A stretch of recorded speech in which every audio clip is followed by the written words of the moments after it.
Dear all, a very warm welcome to the Havells Insignia Presents ADEX, a series by Realty Masterclass.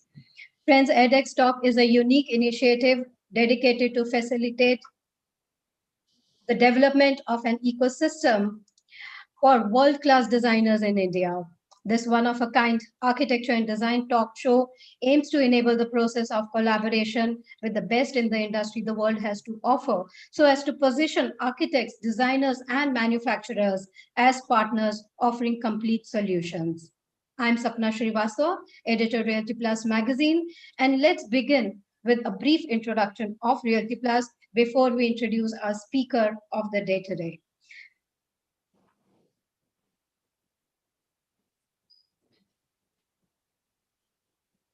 So here we have a little introduction that I would like to share with you all about Realty Plus. Friends, Realty Plus is part of Exchange for Media and BW Business World Group, and the monthly publication is the real estate vertical of the group that caters to the needs of the real estate business. For past 16 years, it has been at the forefront of news and stories influencing the world of real estate. It was also recognized as the best real estate magazine by Narrateco. Realty Plus is now available in both print and digital edition. Apart from our monthly magazine, we also have a series collector edition of coffee table books, which are premium editions launched once in a year, spotlighting prominent personalities, products, and brands of the real estate. A recent one is the Super CXOs, India's top 100 realty influencers coffee table book, which features Indian realty's dynamic Super CXOs who are transforming the sector through their leadership and vision. In addition, Realty Plus Conclave and Excellence Awards virtual series features eminent speakers, engaging discussions, and lively virtual awards ceremonies felicitating the top performers in Indian real estate, PropTech, co-working, and building product segments. Realty Plus also produces various online products and events under its Realty Plus Digital Connect initiative. Under the umbrella of Realty Plus Digital Connect, we have a Realty Plus Masterclass webinar, such as the one today, featuring subject matter experts and industry leaders in an insightful and informative conversation on current and relevant topics. Likewise, the Realty Plus Real Talk features video interviews with influential leaders from varied segments of real estate who share the honest views and opinions and real facts and figures. Not to be missed, friends, every morning is the Realty Plus e-newsletter that goes out with latest news, views, and opinions from across real estate sector of India and the world.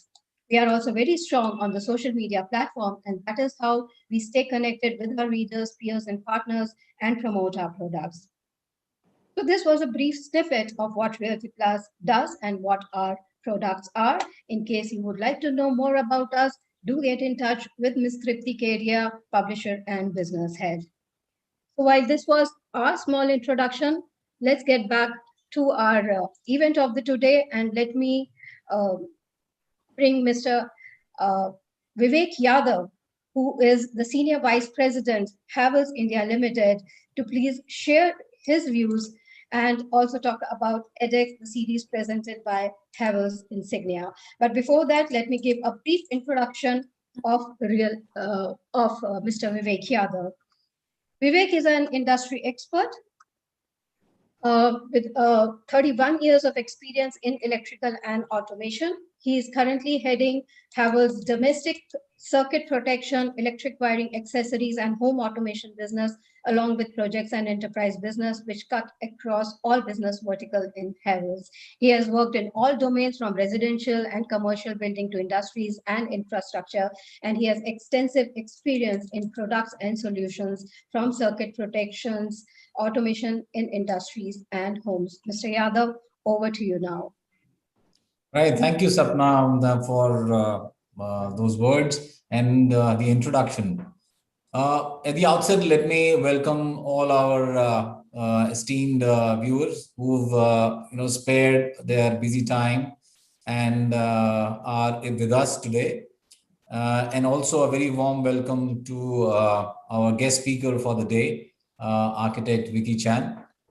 So before I give you a little bit of detail on our ADEX program and our larger program of the specified engagement, which we call as Havells Insignia, let's look at a small short AV, which has been specially curated for this program.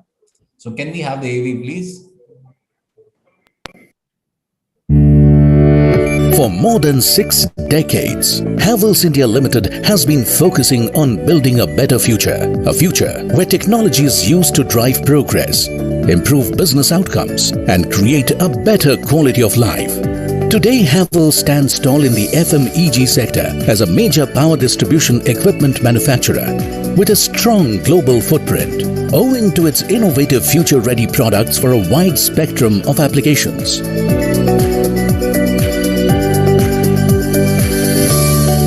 With the acquisition of Lloyd in 2017, Havells has made a foray into high-potential consumer durable segment with offerings of air conditioners, LED televisions, washing machines, refrigerators and dishwashers. The new synergy further complements the brand's deeper into homes vision. Havells owns some of the most prestigious global brands like Crabtree, Lloyd, Standard and Rio. Its global network constitutes over 5,000 professionals across its offices. As part of its Make in India philosophy, Havells is manufacturing 97% of its products in-house. With 14 state-of-the-art, fully automated manufacturing plants located across India, Havells offers superior quality and globally benchmarked products to its customers.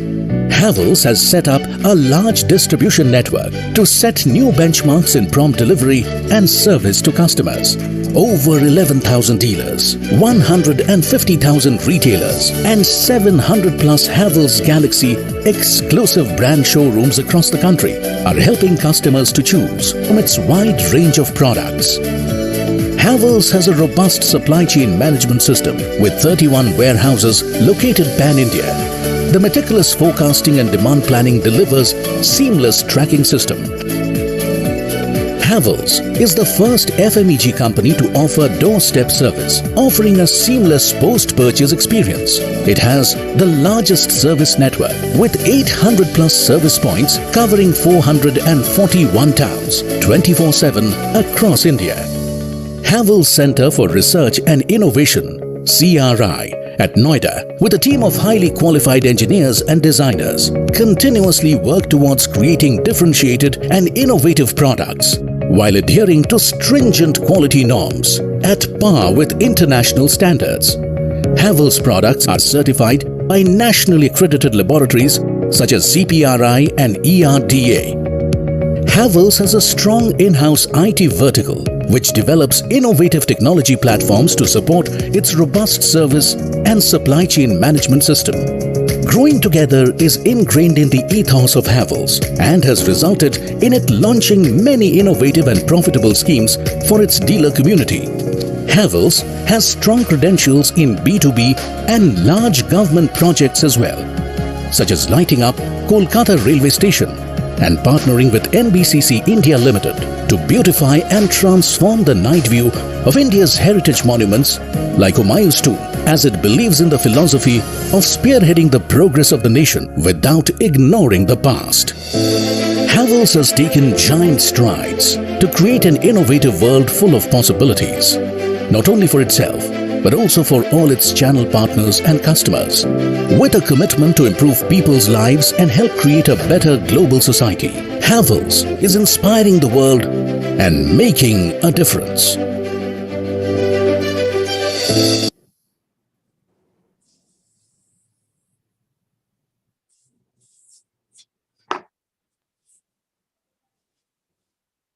You're on mute, Vivek. Yeah. Okay. Sorry. Let me talk about a little bit more about the Havells Insignia program, and ADEX is part of that program.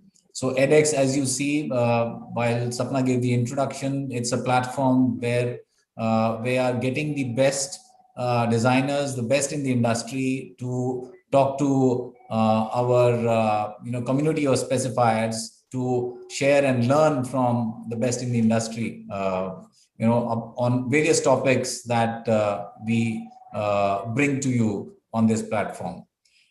So Havells actually is Havells Insignia actually is a unique framework of we call it 4I, which is incubate, innovate, interact, and influence.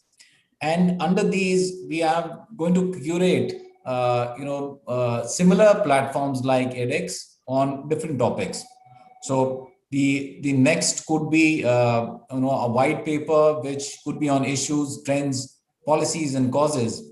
Another could be a yearbook on forcible trends, which could also be a reference guide for budding designers, setting the agenda for the year.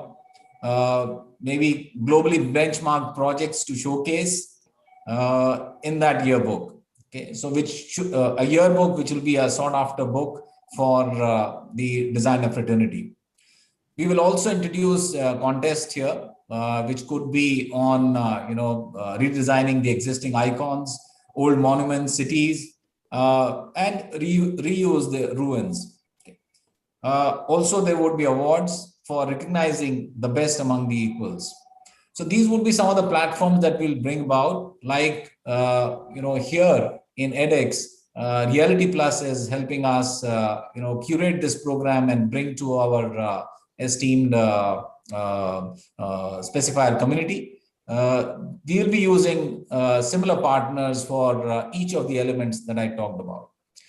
And of course, as I said, the objective of Havells Insignia program would be to collaborate with the best, and engage with the best in the industry, and take the the profession of designing forward and collaborate with them as an industry partner. So this is what the introduction of Havells Insignia program is. And to take the today's program forward, I'll hand it over back to Sapna for taking the the ADEX program forward today. Thanks, Vivek. Rightly mentioned, we need such kind of knowledge sharing platforms where we can bring together industry experts, to share their knowledge with us, to share the knowledge with all the stakeholders of the industry, and what best way to do it through ADEX series. So now let us bring on the stage the star of the day. We have with us from Hong Kong, the young and dynamic architect, Wiki Chan, founder, Avoid Obvious Architects. Let me give a brief introduction of our eminent speaker of the day. Wiki Chan founded Avoid Obvious Architects in 2012, and his office, his firm has offices in New York and Hong Kong. The firm has been pushing sustainable buildings and cities with focus on combining art with green technology. His projects, in fact, have been exhibited in 37 cities across the country, across the world. Wiki Chan has also founded a volunteering organization to teach architecture to students, and he has done that for almost 3,000 children today, talking to them about sustainable design and architecture. He believes our future will be brighter if children are more equipped with creative and sustainable thinking. So what a great idea. And on that positive note, I welcome our eminent speaker of the day, architect Wiki Chan. I hand it over to you, Wiki. Oh, thank you, Samna, for the very very nice opening speech. So without further ado, I'm going to actually break down today's topic into 3 different sections. I'm going to talk about how we actually started our firm and what we do. And then we'll go into some of the more interior scale, landscape scale in terms of like what we do with like smart farming. We use like farming as a way to actually make the city more sustainable and people's lives has been improved over some of the projects that we built using farming as a way to activate their life. And then we'll talk about smart building as a much larger scale of how the building could work with some of the latest technology. And we will end some of the topic we have today with a really, really big scale project with a smart city. And our team is a relatively small, young team. We are made up of like older senior architects and some of the younger designers among us. Many of us are actually trained either in Hong Kong or me and Ken were actually trained in the US. So we combine like multiple countries' expertise into our team. And we also teach. We do a lot of volunteering work. The organization that we founded is called Architecture for Children. So we started it in New York. We wanted to spread all the idea we had globally, not just like in Asia, but also in America and also some other country. Very luckily, about 2 years ago, we actually were invited to speak in India, and we were able to do a small classes also with some of the kids we have in India. So this was actually really fun. They were turning their last name into like a city planning project. So that works out really, really well. We have been in business since 2012, and since then we actually won quite a bit of an award. So we have been quite lucky to be able to be awarded for some of the work that we have done. The first topic today we wanted to bring your attention to is actually about farming. Farming has been around for a really long time. We wanted to use technology as a way to bring farming to be more smart.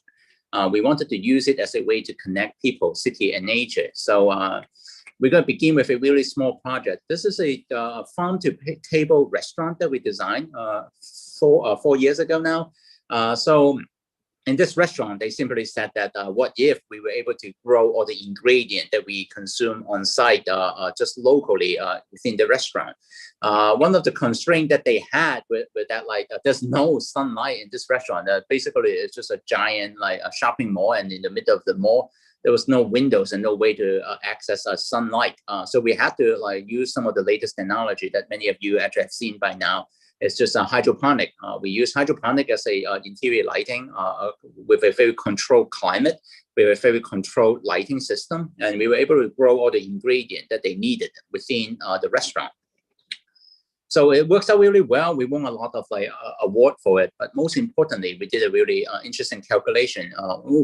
We understand that there are ways for us to actually turn farmings in the middle of the cities, right? In this case, it was like middle of a shopping mall. It was also in a downtown area in Hong Kong. So it was actually very, very crowded with a lot of people around it.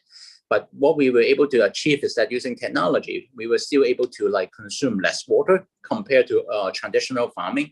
We were able to use like a lot less like fertilizer, and the whole process is very transparent. You're able to see the whole species that we grow, and then you're able to go into the farm, grab the species, and then directly put it onto your meal. So that farm to table idea works out really, really well from just using some like technological devices.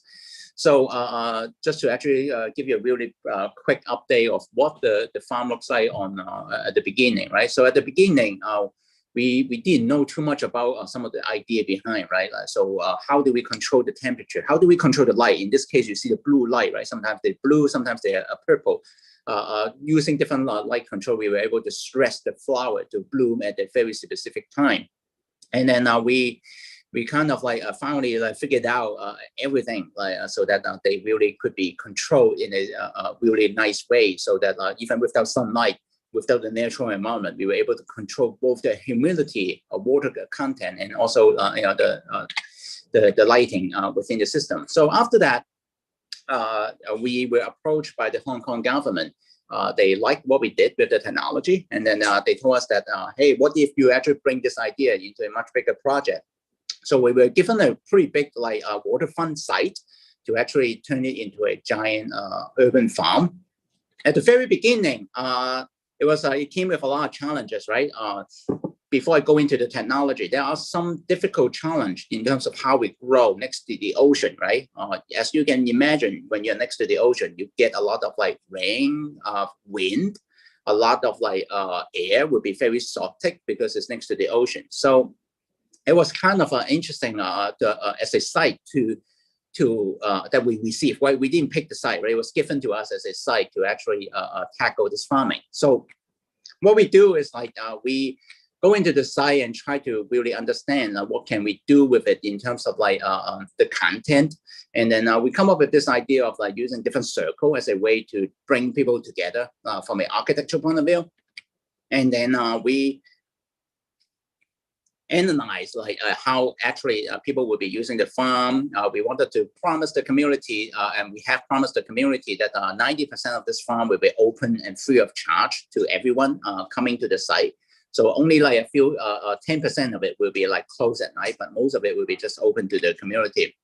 And then using like hydroponic as a way to do farming, we'll actually create a pretty interesting light show along the waterfront. So, because of the light that you have seen earlier, some of them could be blue, white, and purple, depending on time of the day. That could become a very scientific light show that can actually animate the whole waterfront. So the whole site was actually quite large and very open. So we were able to adapt like more than one type of like farming technology. The hydroponic that you have seen earlier with the indoor like greenhouse, and then we have like the traditional organic, but we make the organic kind of special by actually making it very inclusive. I'm going to talk about it next, how we actually make it up. But we also have a large farming technology called aquaponic, which is actually the technology that you put the fish as part of the feeding cycle for the plant. So all the buildings that we had on site were actually not just a regular building. They were actually part of the farming system. All the pavilion that you see are actually collecting rainwater for the organic farm. Or the office building on top, now we have solar panel to actually pump the electricity back into the greenhouse and the offices to be used for different farming purposes. And like I said, the challenges that we had, it was actually we were very, very close to the ocean. So we had to look at all kinds of species to really understand what kind of species and plant actually survive in this exotic and windy condition. And then we come up with a list of items that actually would do well in the wind. And one of them could be quite surprising is that grapes, the regular grapes that we grow, they actually really like strong wind. So we will be growing some of the grapes here on site. And talking about like inclusive like farming, right? This farm is a public farm that people could go to. So we will be actually using a lot of like variation in height in order to let people who are on a wheelchair or who are elderly or who are like children to be able to enjoy farming in a very different experience. So some of them will be like stand up and they can still farm.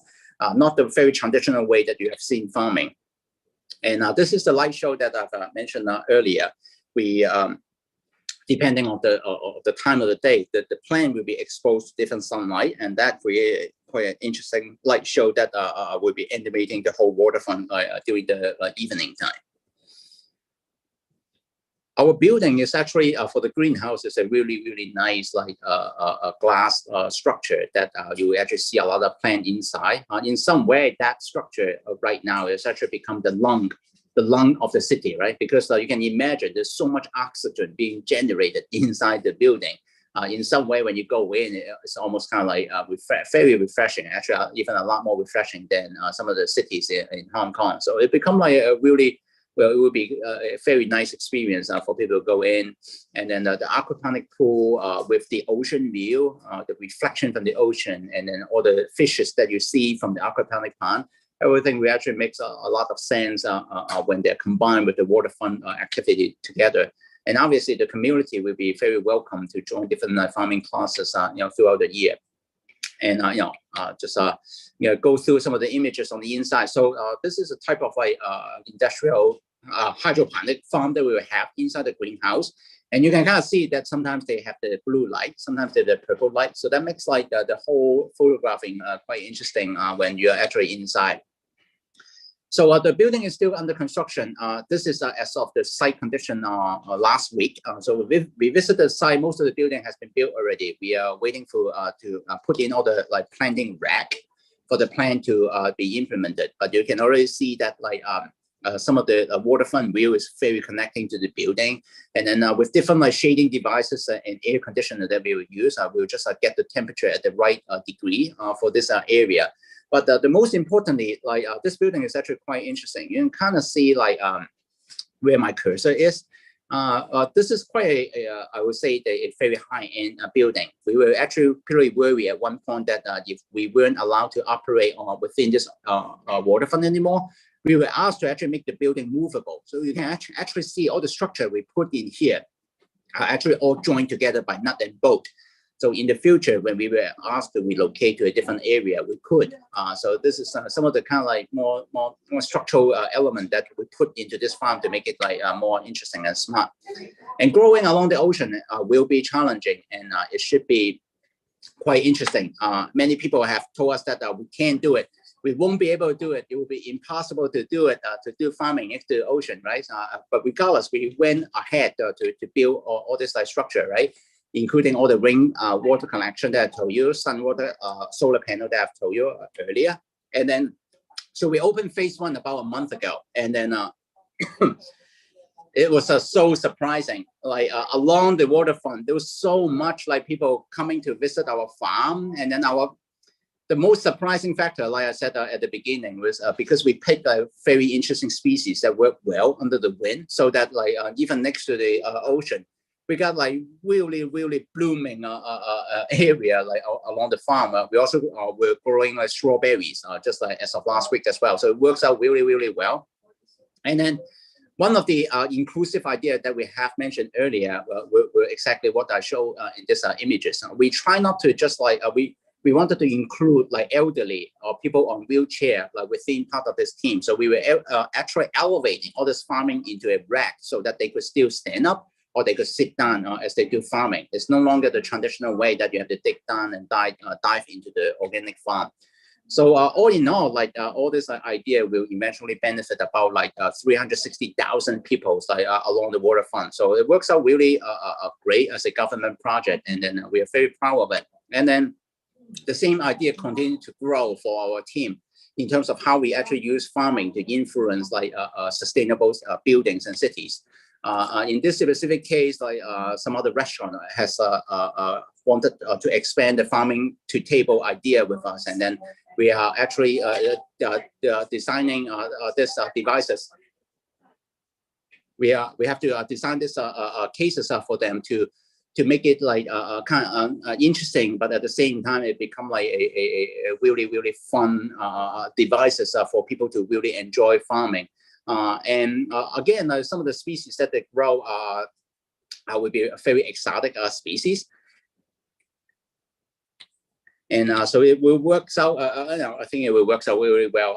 Another example, we wanted to bring farming not just to the traditional part, right? But we wanted to bring farming all the way to the street as well. We are working with a downtown organization, which I'm also the chairman of. It's called Walk DVLC.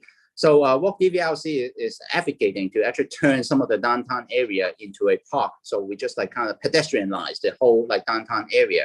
So our idea is to put a lot of local species, a lot of local plant to actually make the area into a very interesting farm. So the combination between downtown and farming was very, very attractive to a lot of people.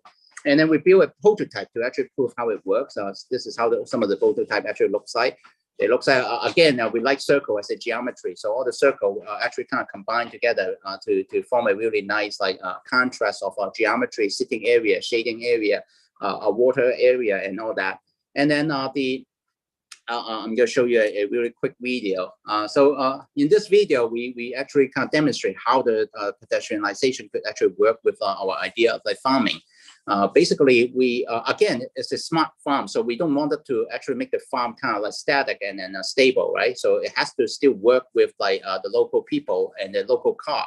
So the car and all the trams and everything and the fire truck will still be able to work in here, right? So everything, all this little pieces that you saw, with all the farm, they are actually just on wheels, right? So basically everything is actually on wheels. When we actually wanted to let the fire trucks go through the site, we could actually move everything aside. And then, but if not, this could become a really, really quick and easy way for us to actually pedestrianize the downtown area in Hong Kong. So that was actually my first topic on smart farming. I'm going to now move on to talk about like some of the idea we have like for smart buildings.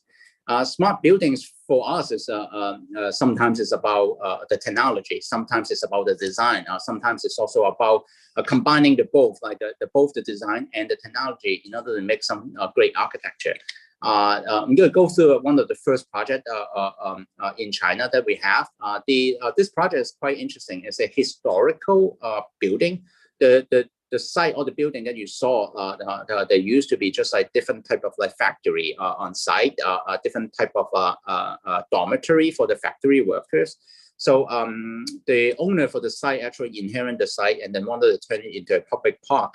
So rather than just like doing a very traditional public park, we wanted to influence a different sustainable technology in here so that they could, on one hand, keep all the existing building and we use them in a different way as a museum.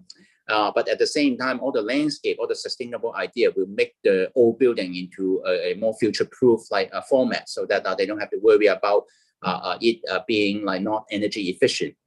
So within the, from a very master scale point of view, what we had at the very beginning were that we rely on some of the passive technology first, right? So this is one of the buildings that they had. Some of it is still under construction, but because it's an existing building. But the landscape to begin with, like we had a really like a giant, almost like a giant pond in the middle of the site in order to microclimate all this building and factory around it. So with the pond on site, actually in some way it was quite amazing without even doing much about it. All the local temperature, like around the building, the immediate local temperature immediately drop, and then it just helped to cool down the site in such a simple, low energy way. And after that, like all the local species and frog, butterfly, actually they all kind of like come into our site because I guess basically there's no other park like around us. Everywhere is a factory, right? So this is the old factory that we have actually the old dormitory for the factory that we have preserved, and then the rest of the site was actually turned into like a park around it.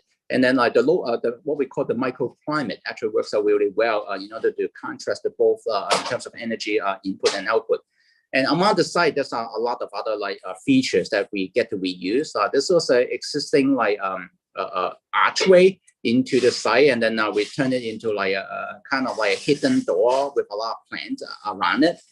And then the existing building will also like kind of implemented with a museum quality. Some of the overhanging structure help to cool down the building a bit.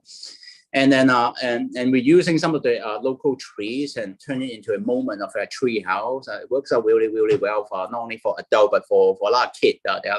They had a lot of fun in this park to kind of climb up and down the tree house. And then I want to bring kind of a really interesting aspect into it. We love building greenhouse that you've seen in the last proposal, right? So we actually, we do it again in China in this specific project. But in this case, the building and the structure are all existing.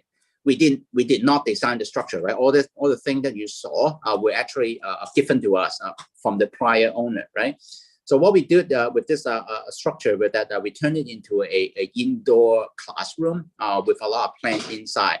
And if you can actually kind of see, like you can kind of imagine this greenhouse is again could get pretty hot in this climate of China. And what we have is like this was actually during earlier construction. What we had is that we had a lot of like kind of like sensors to kind of pick up the heat and the sunlight from the building. And what it allow us to do is that we again using different sensor and technology, we were able to control the interior temperature and the humidity of the building. We also have AC all kind of hidden below ground with some of the AC coming out. It was a pretty interesting and successful.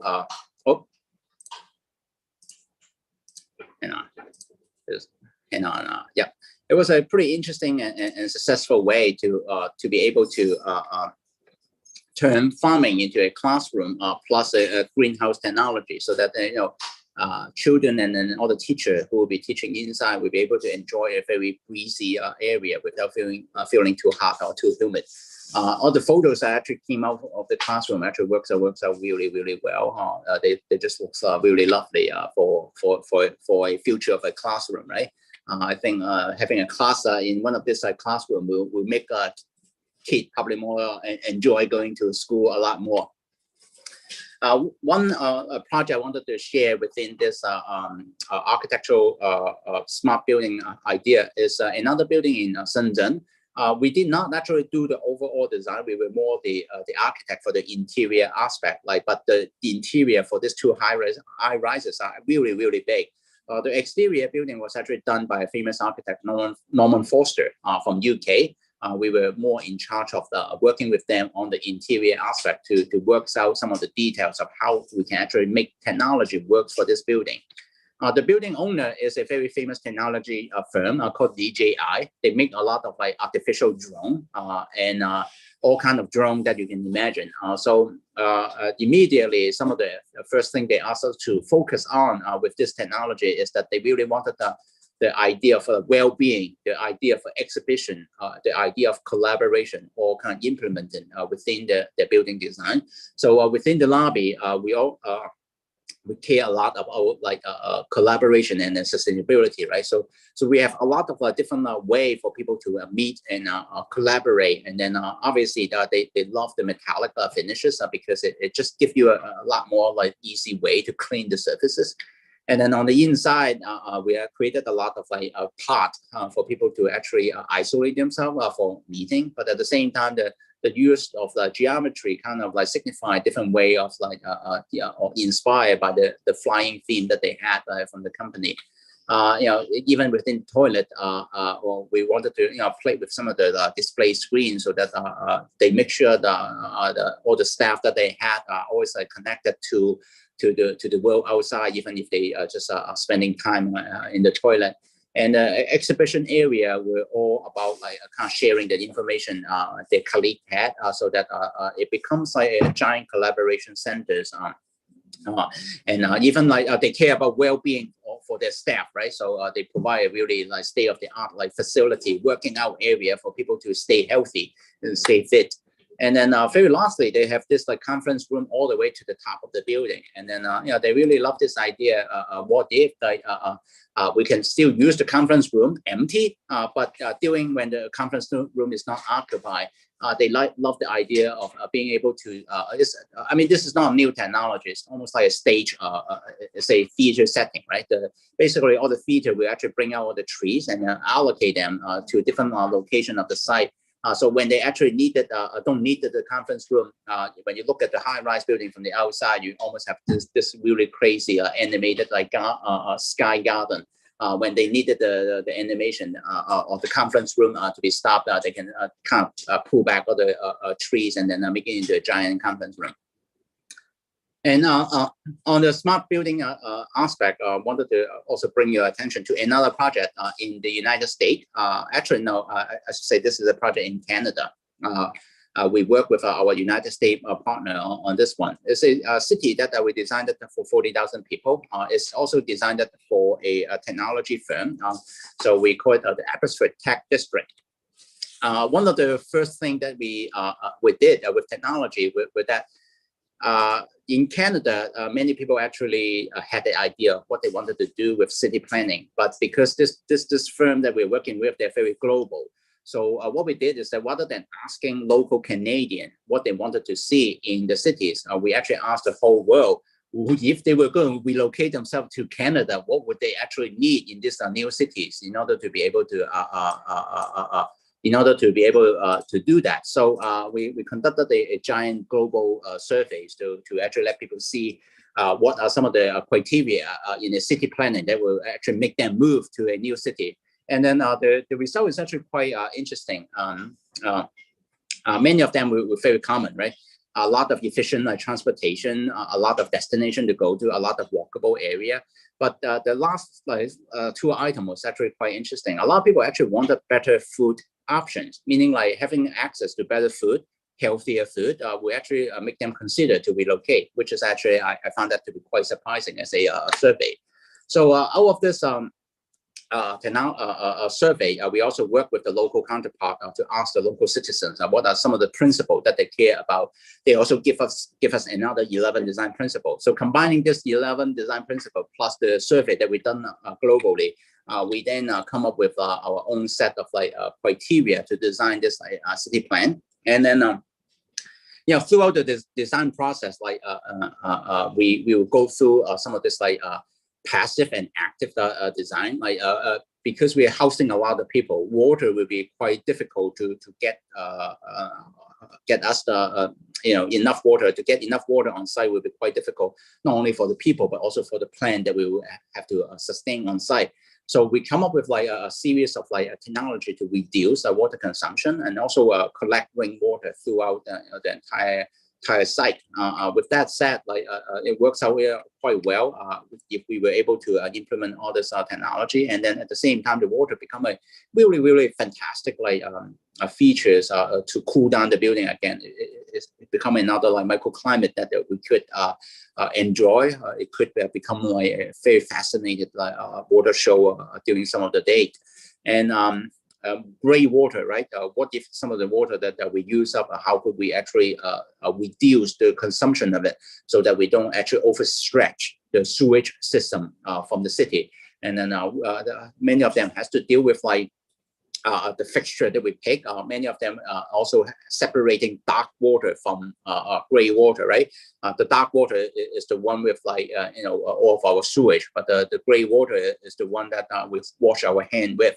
So by separating all this system, we were able to recycle some of them to flush the toilet again, and that continue to reduce another 50% of water consumption. And so with that in mind, we were able to actually just make up just enough of amount of water collection, water reduction, and then we were still able to sustain, as per our calculation, we were still able to sustain that many people within the city. And some of the more passive design strategy has to deal with ventilation and then a lot of green area to cool down the site.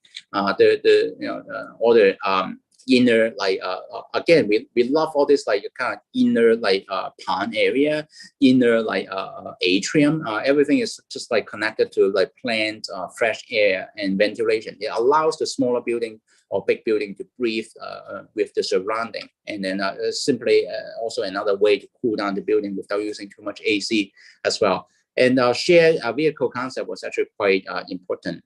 You actually probably noticed we don't have any single parking lot or any single parking structure on site because we can't hide and hidden everything underground. But in order to reduce the amount of consumption we have on vehicle, we also will be implementing shared vehicle, shared car, and shared bicycle on site. Some of this shared amenity help us to kind of look forward to the future of a sharing economy.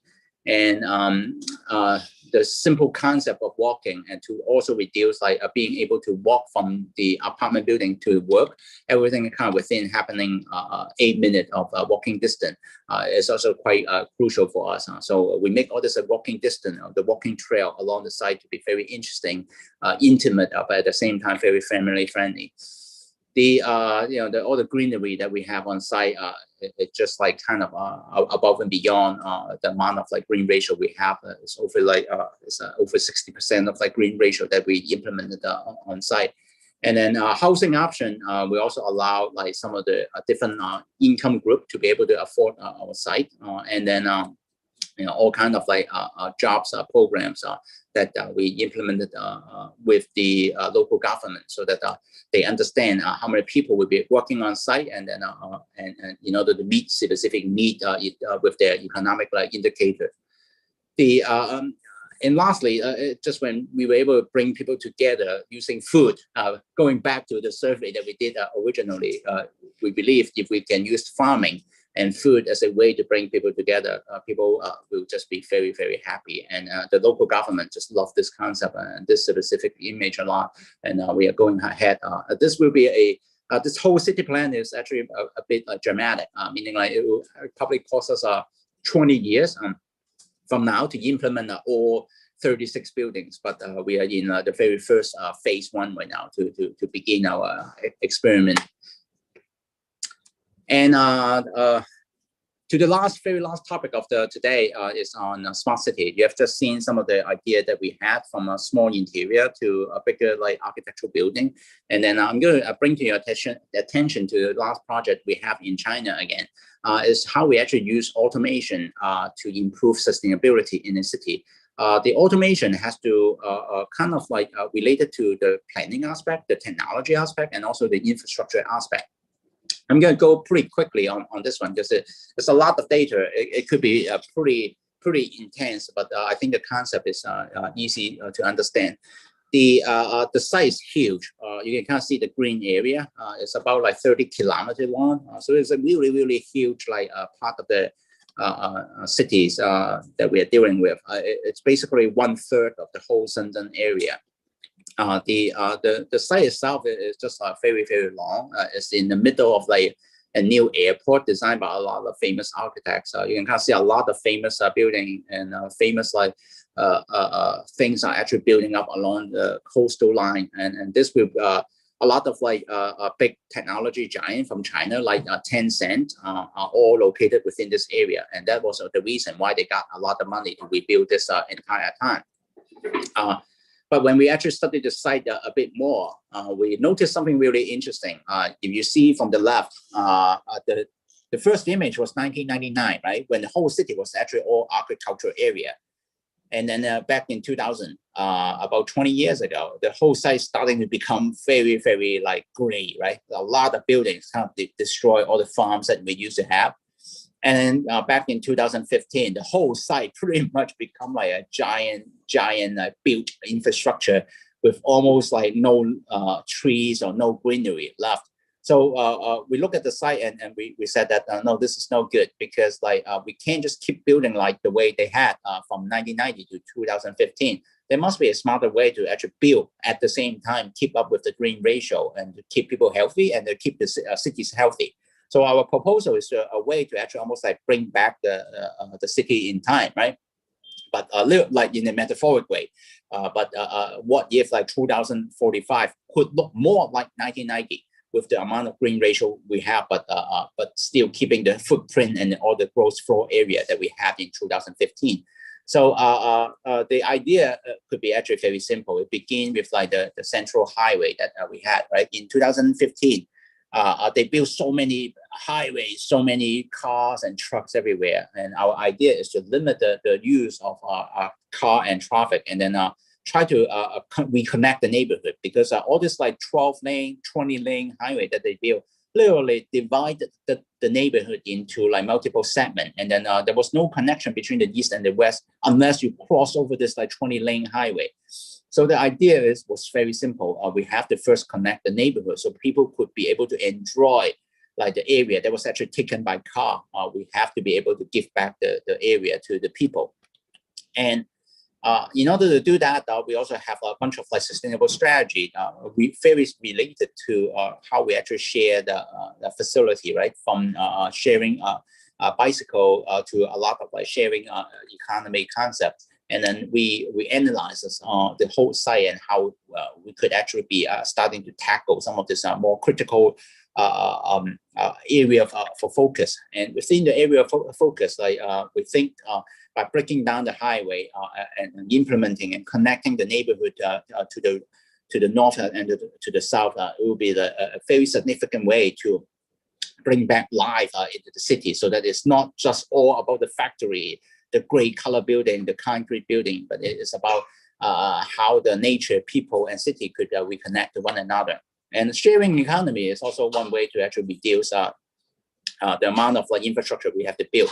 Because looking back at this plan, what we discover is that every single one of this like building owner, they own more than one factory, they own more than one building, and many of them were actually empty. So they just kind of build and build when they were in 1990s, right? And after the fact, when they don't need the building, many of them actually become just like abandoned, unused factory. So we believe that by being able to share some of this infrastructure that was already on site, they should be able to still not overbuild everything, but being able to reduce the amount of GFA we have on site. And also, we also implemented all this kind of sharing economy across this focus area. And again, we love the idea of having a pond in the middle of a city to promote this microclimate idea.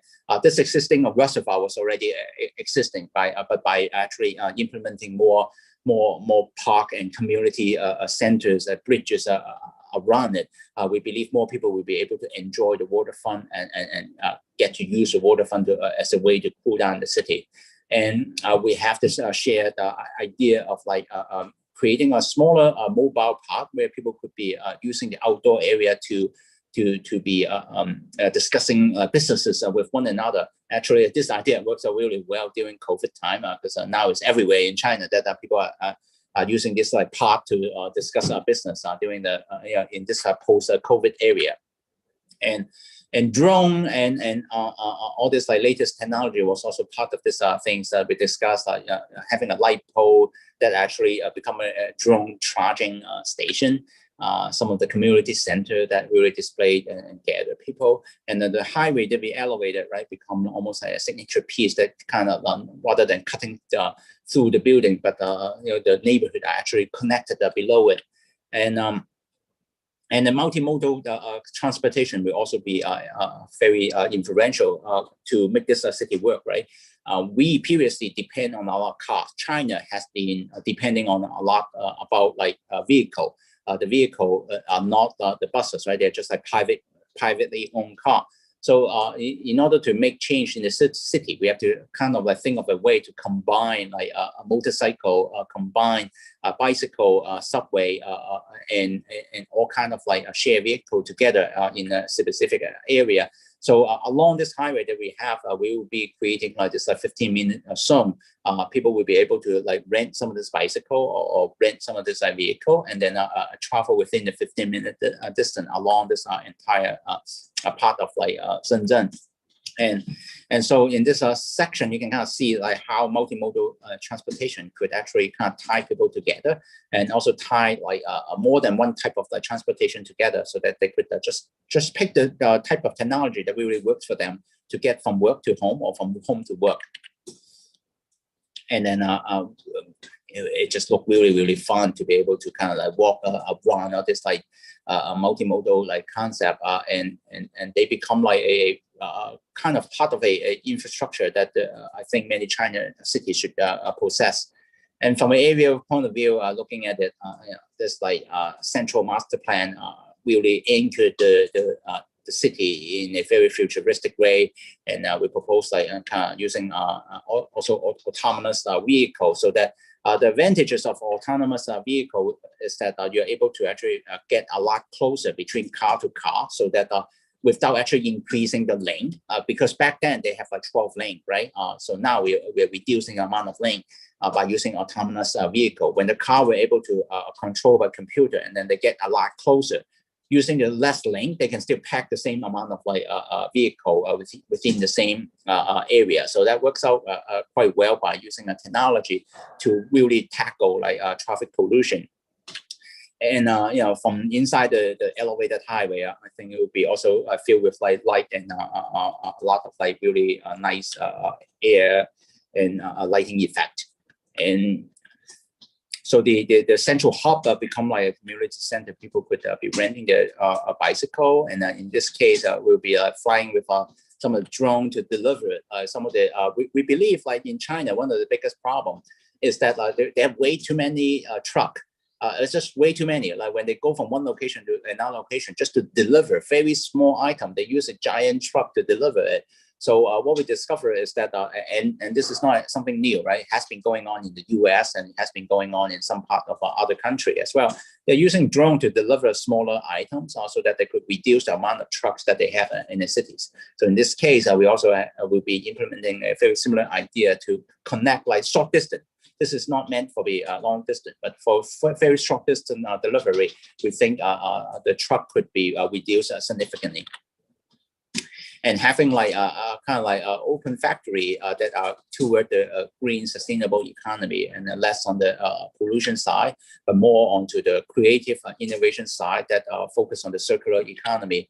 And believe the highway that we elevated, we think all kind of like business opportunity could be elevated. And at the end of the day, it's about this idea to connect like people again to water, to nature, to the cities. So so all this like water management will again be controlled by a big data system that they have in China. So water is a very difficult topic to tackle in China due to very intense like they make a lot of sometimes a lot of like water from the industry that they have in town. So the sewage system that they have in the city are actually overcrowded all the time. So in order to tackle like the growth of the city without actually overstress the local sewage system, we have to actually also while we're working on this plan, we have to think of a way to manage the water using big data. How can we reduce water like among different buildings, and how can we actually like divert some of this water that were relatively clean to some of the artificial like basin and only divert some of the not so clean water toward the sewage treatment plant. And then some of the water like gray water could easily be going into a regional wetland. So at the end of the day, like the idea is to if you look at the temperature of the city, right? At the moment, the temperature of the city is actually quite high. I mean, all the red are just kind of like indicating the city being very, very hot during the summer evening. Mostly because the roof of the building are all kind of like made of concrete. There's not a lot of trees on site. But that eventually, when we propose the right amount of trees, right amount of like water facility, and then reducing the amount of traffic that they put into the highway, we believe like by 2045 we could really drastically reduce the temperature on site. And just coming very close to the end of the presentation, this is just a few more shots to really show you what some of this like diagram I've shown earlier, and the graphics of it. So thank you. I talked really, really long. I just wanted to thank you and then bring your attention to one of the very last slide we have. So like I said at the very beginning, we own and operate an NGO to teach our children about architecture. And then the NGO that we have now have a new book coming up. It's called Adventures in Architecture for Kids. We have about 30 exercises. This is a book that is on sale, but all the money that we make from it will continue to go back to the NGO so that we can continue to use the money to help to teach more children about sustainable building and sustainable cities. So thank you. This is the end of my presentation.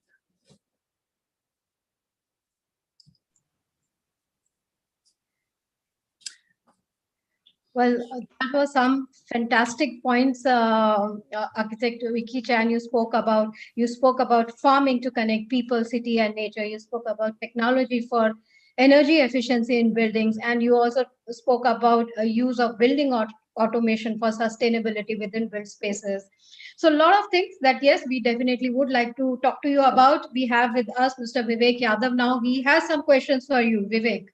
We spoke a lot of things, even the drones you are able to talk about, and the autonomous cars, and probably we will be now integrating them within our buildings and cities. Very, very interesting. At the outset, Architect Wiki Chan, I would like to, say that that it's a very revolutionary presentation of ideas that I've just seen, and I'm really, really impressed, and so would be all the viewers who are watching your presentation. There are some obvious questions which come to mind when you see such revolutionary ideas that you find that how implementable are these. What challenges you face when you conceive all this in theory on your designs in your computer, and when you translate them on field into actual working environments, living environments, and working environments, be it offices or factories, or the entire smart city that you showcased. One is that you can tell us at what implementation stage are these, and second obvious question that I said was how practical it is to implement these design ideas, what challenges you face both in material, skill availability, and also how the authorities cooperate with you, how people cooperate with you who are living, who maybe, when you redesign the existing spaces, they might be getting adjusted. So there are too many questions that I asked, but I think I have asked everything which came to my mind while I saw your presentation. You can choose to answer whatever way you want. Yeah, well, thank you for the great questions. I can answer it in like 3 different scale. I think when we do, like you see in the beginning with the smaller interior project, dealing with farming, we have never done indoor farm before without sunlight. So that was an experiment for us, and we built it. And then after we built it, we saw something that didn't work, right? So we can't fix it as we can't see how we fine tune the system so that it could actually work out. For a scale like that small for interior project, it works out okay because the budget can still absorb all the changes we do after the facts. And on a building scale, I think having a really good engineers really helps architects like us to make sure that all the math, all the air conditioner that we propose, all the mechanical aspect we propose could actually work within the budget. But on a building scale, what is actually quite interesting is that the interior project may take like 4 to 5 months to finish, right? So we're able to experiment with it a lot quicker.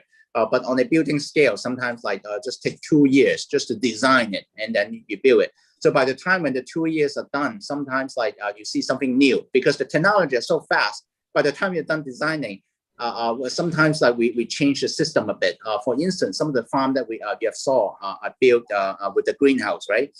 2 years ago, there was a air conditioner that we put in, but by the time we actually building it, there were a more sustainable air conditioner that we could end up using. So we actually end up changing the system a bit and change some of the design to fit it. So I think that kind of also happened with architecture. But on a city planning, like all the last project that I've seen, show you, I think sometimes we can't foresee everything.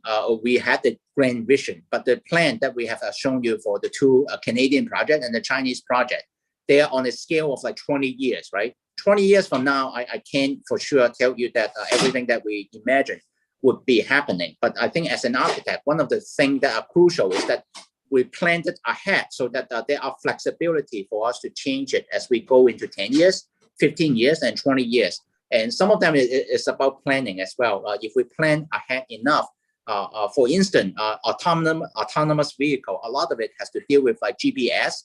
A lot of it has to deal with like 5G technology. A lot of it has to deal with like sensors, right? So being able to plan a building that doesn't actually interfere with the sensors, interfere with the signal, I think that is something that we can do already today without knowing too much how it could actually work out in the cities. So I think to answer your question, the city scales is a bit about thinking ahead and knowing what we know. But I can't tell you for sure that 20 years from now, everything that we have shown will be 100% implemented. But we think we should be designing a system flexible enough to adapt these changes. Good, thanks. So on the adaptability of people who get affected by redesign, be it residential area or city. I mean, is that also something that you face challenges and you manage the timelines and you're able to implement what you conceive? Yeah, time is actually quite an interesting thing. Like India, China is such a fast economy. They give you very, very little time to come up with an innovative solution. But I don't know what it is. I'm sure the country of India are very used to it as well. I think sometimes when you do so fast, you do make mistake. I do make mistake as well. But because we work so fast, we see the mistake early and then we are able to change it.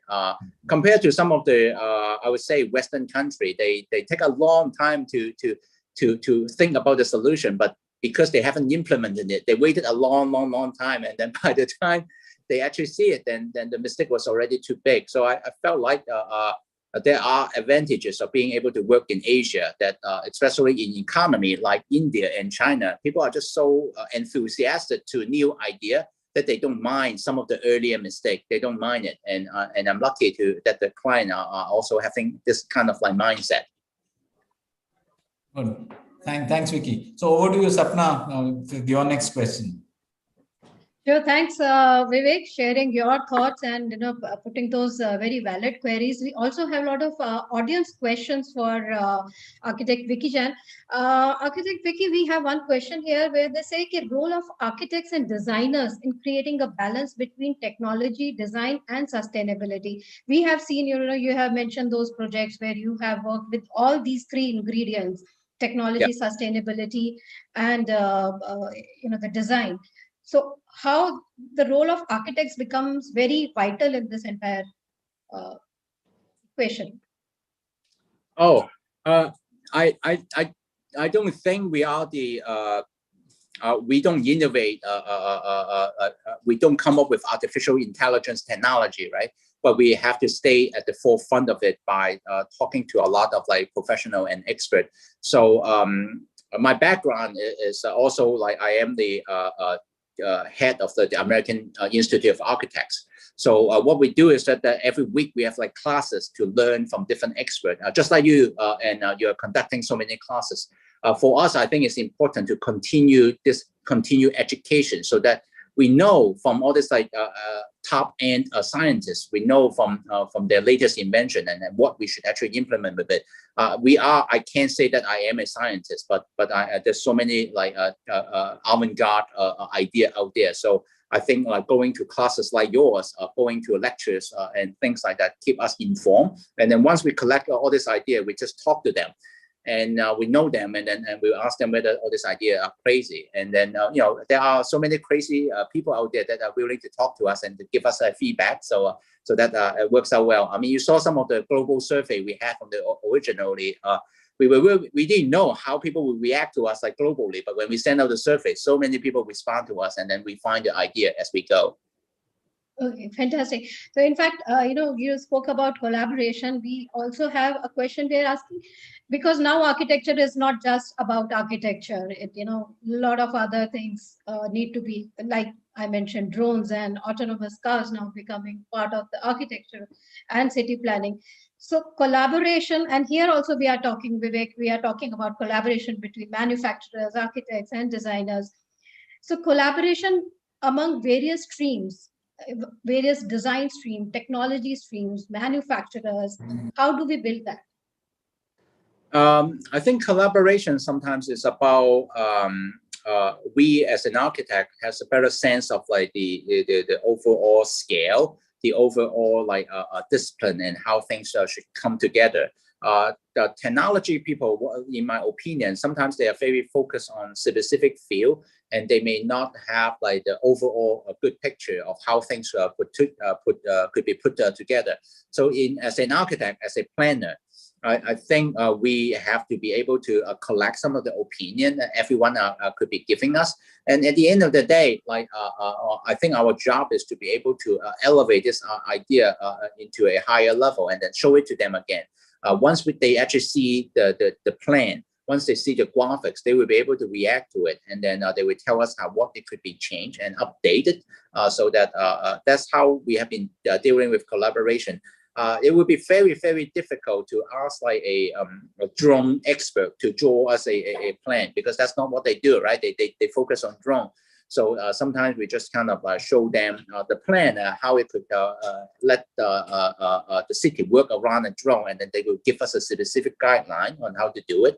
And so far, like this type of collaboration works out quite well. It takes time at the end of the day, but we enjoy the process.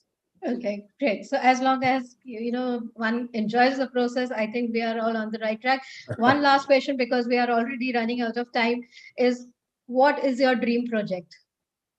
My dream project is to be able to use more farming across the cities to if we can actually turn farming and integrate all the high rises, all the mid-rise building with farming, I think that would be my dream project. We have been showing a lot of it, but I don't think we do it big enough. My dream project is to be able to actually do it even bigger, so that we can literally make enough food in the cities to sustain the whole city. That would be really cool. Okay, fantastic. That's a really great thought. Thank you, Wiki Chan, once again for that most informative and interesting talk and answering the audience questions. And I'm sure our viewers had some very valuable and very groundbreaking takeaways from today's session. Thanks, Vivek Yadav, also for putting up those questions. Having a conversation with our speaker.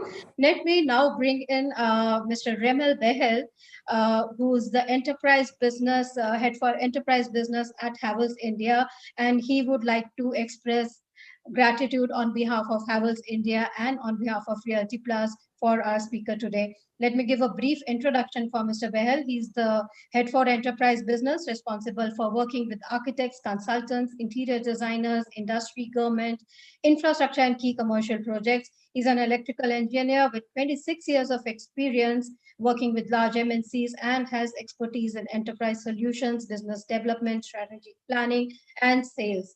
Remel, great to have you here, and you had been listening to that entire presentation and conversation. So what are your takeaways from today's session? Yeah, thank you, Sapna. Good afternoon, all. I think it was really a eye-opening presentation. Firstly, on behalf of Havells, it's an honor and privilege for me to propose a vote of thanks to our honored guest, Wiki Chan from Avoid Obvious Architects. And let me start off by saying that, your emphasis on the smart building and smart cities and creation of green technology is very, very relevant in today's scenario. See, your waterfront project, the farm project in Hong Kong, I think, and your thought, on how to connect people with nature while utilizing technology, is very, very relevant today. I think each one of your projects has been a unique experience, and your smart city project at Bawan is very, very impressive and path-breaking. We at Havells are also committed to providing energy-efficient electrical products and solutions for similar world-class projects, which push the boundaries of architecture and technology. And we also believe in a close working collaboration with our clients, partners, and stakeholders to achieve a successful and sustainable outcome. So, I mean, all the topics which were covered were very futuristic, very relevant. And I would like to thank all the honorable participants who have taken time out for participating in this ADEX series. And I would also like to thank the organizing team. It was really a great presentation. Thank you so much and have a great day ahead. Thanks, Mr. Behel. Thanks, Mr. Behel, for expressing a sincere thanks on behalf of Realty Plus and Havells India to our speaker of the day. Thanks, Mr. Vivek Yadav, as well, for being part of this session and sharing your views. Most of all, as Mr. Remel Behel has also mentioned, to our awesome audience for being here, sharing their time and sending in their questions. I once again thank our speaker of the day, architect Wiki Chan, for sharing his knowledge and with the design fraternity of India, inspired. And so thank you very much, but do keep watching this space. Once again, we will be bringing you yet another acclaimed design expert soon on 29th April. So till then, take care and goodbye. Thank you. Thank you, everyone. Thank you, everyone.